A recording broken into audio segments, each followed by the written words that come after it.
The slap burned across my cheek, and for a moment, the entire backyard fell silent. More than 50 guests turned to stare as my sister-in-law looked at me with a satisfied smile. Then my brother stepped forward and pointed toward the front gate. "Apologize to my wife or leave this house right now," he said loudly enough for everyone to hear. Every person there expected me to argue, cry, or beg for another chance.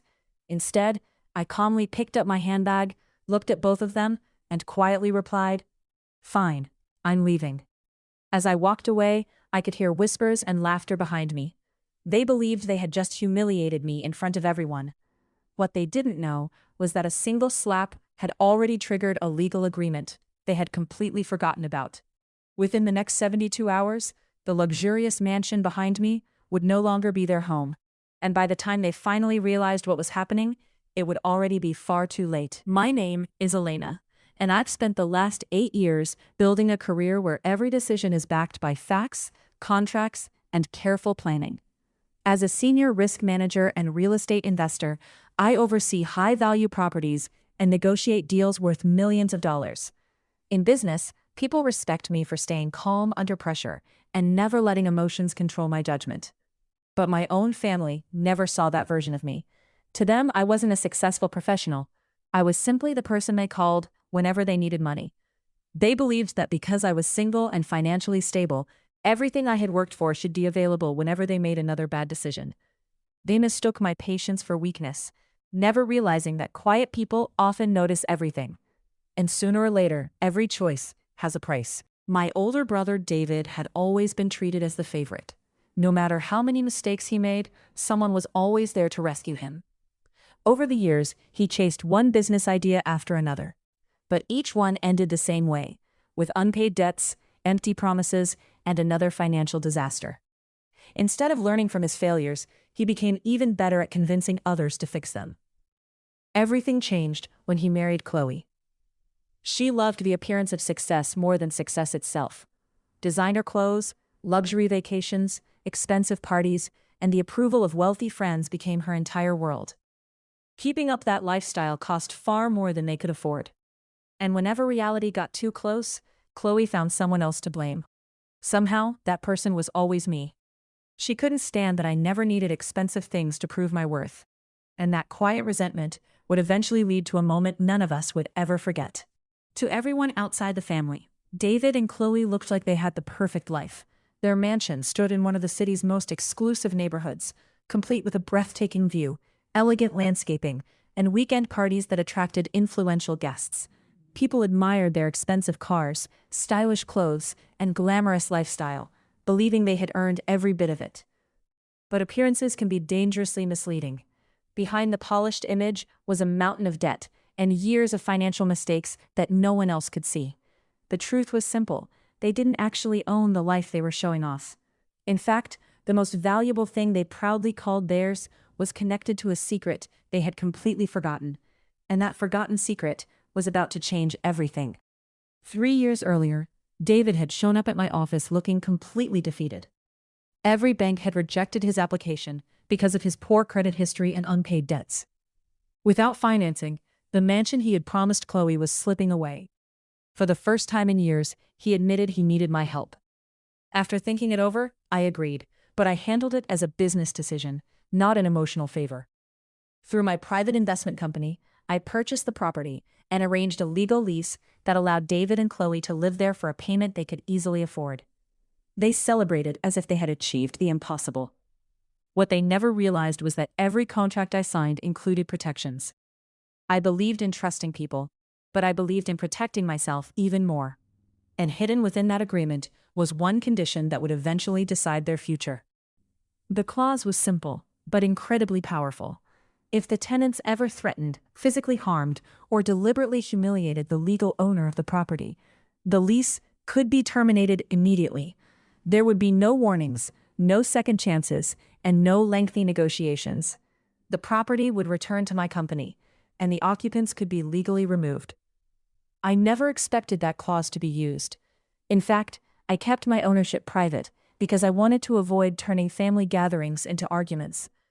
For 3 years, I let David and Chloe enjoy the mansion while they proudly told everyone it was their dream home.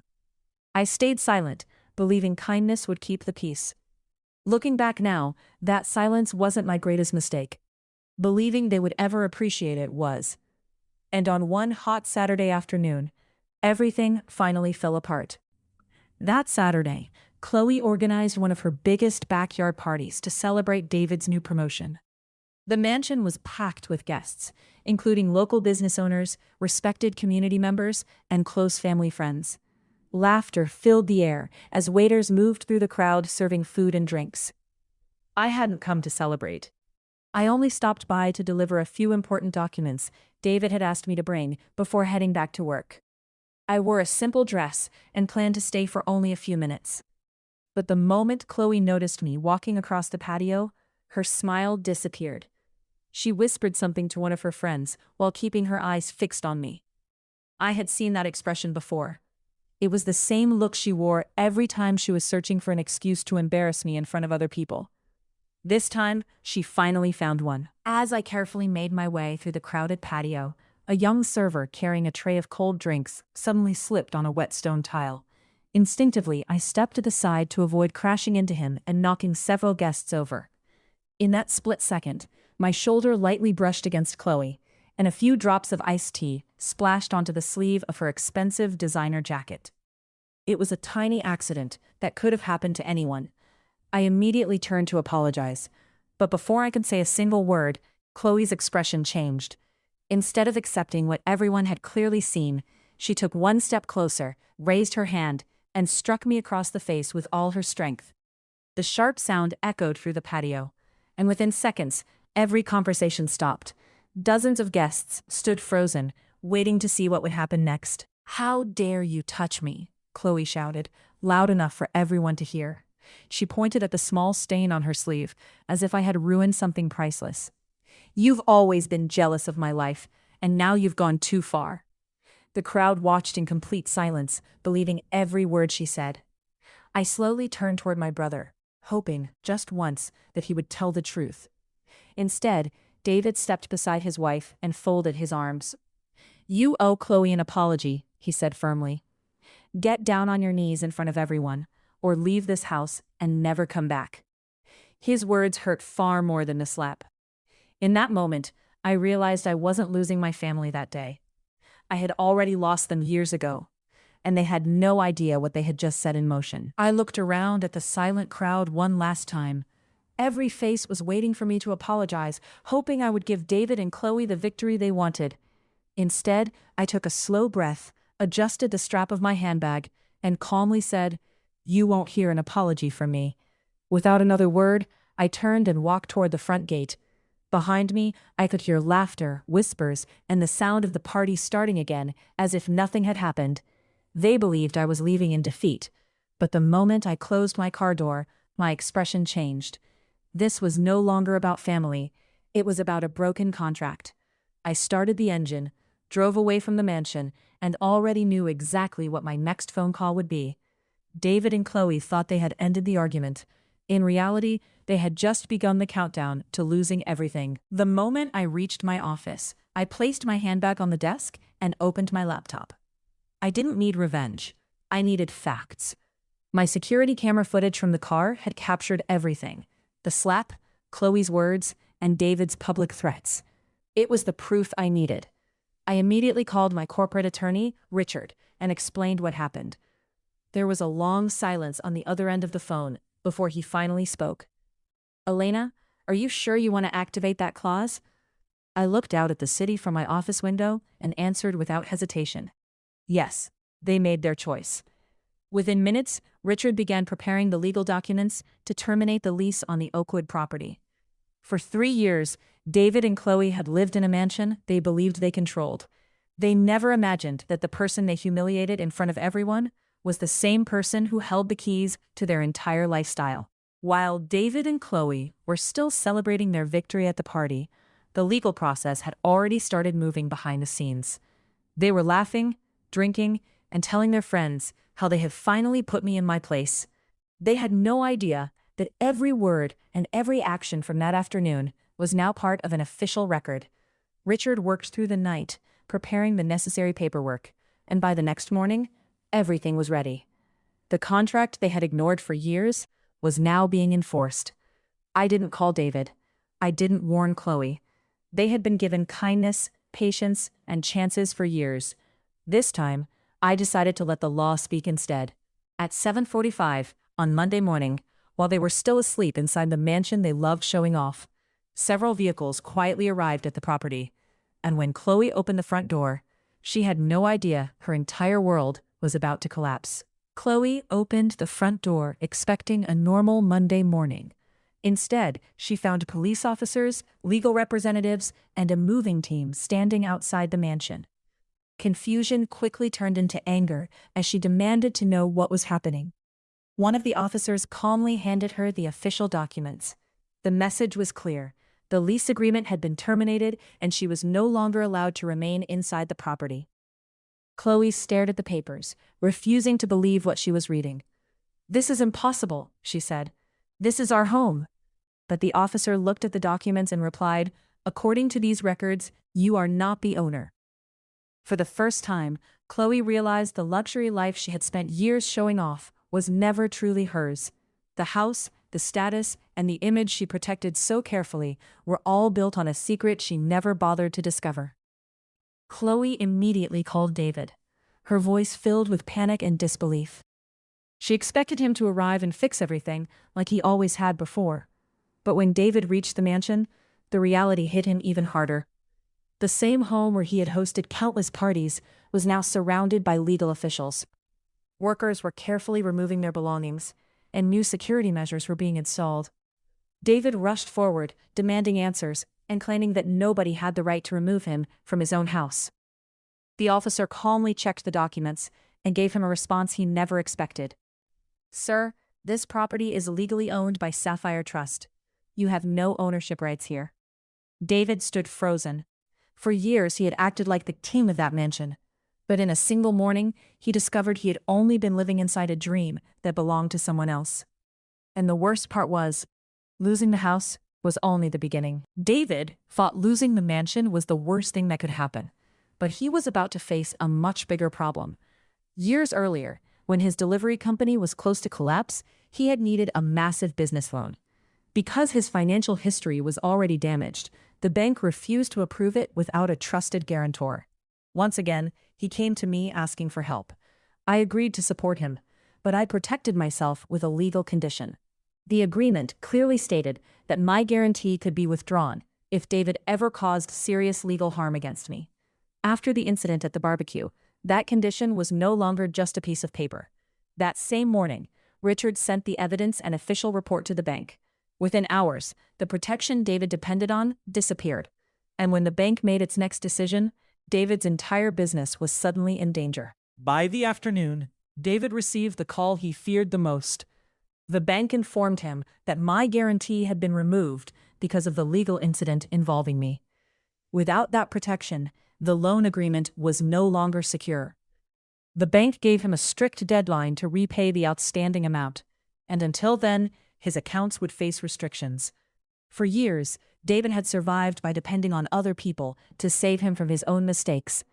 But this time, there was no one left to rescue him. His employees started asking questions, suppliers stopped waiting for payments, and the business he had spent years pretending was successful began falling apart. Meanwhile, Chloe was still trying to convince everyone that this was just a misunderstanding that would disappear. But deep down, they both knew the truth.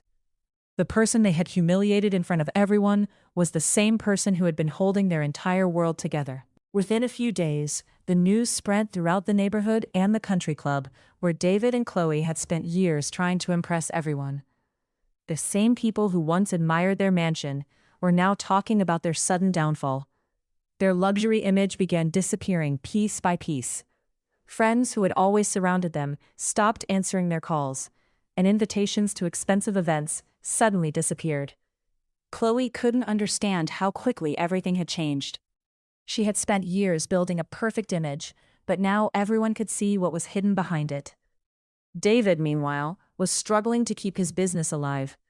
Without access to money and support, Every problem he had ignored for years came rushing back at once. They finally faced the reality they had avoided for so long.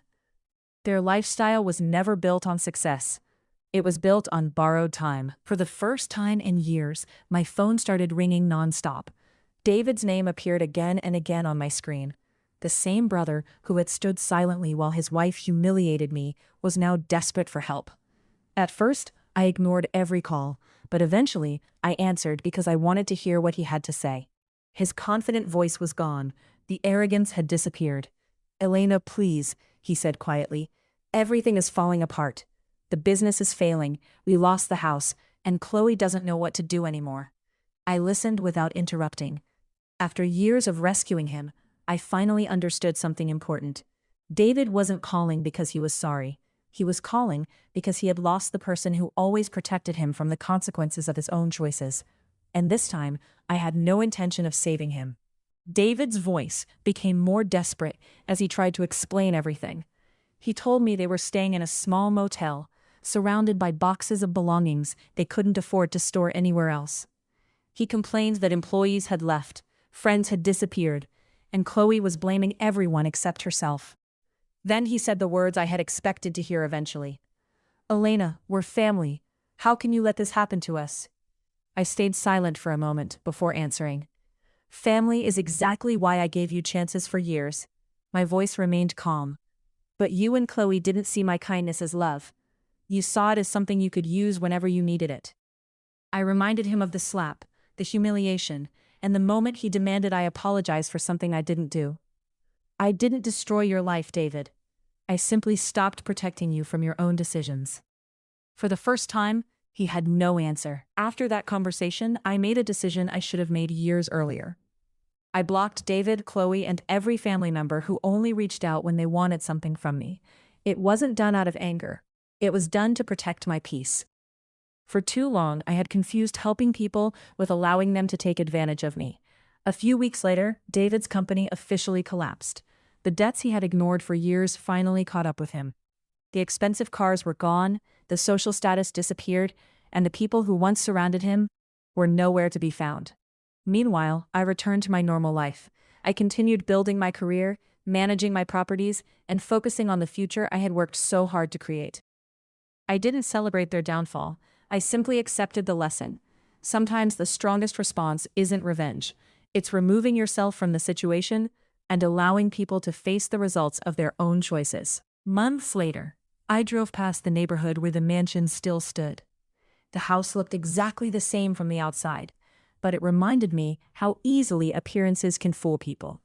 Wealth means nothing if it's built on lies, borrowed money, or someone else's sacrifice. Looking back, I realized the slap had never been the real turning point.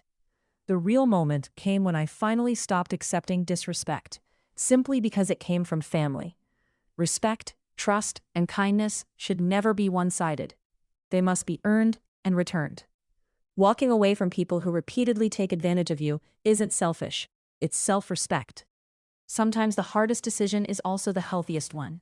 And while David and Chloe lost the life they pretended to own, I gained something far more valuable: peace of mind, clear boundaries, and the freedom to move forward without looking back. If this experience taught me anything, it's that kindness should never come at the cost of your self-respect.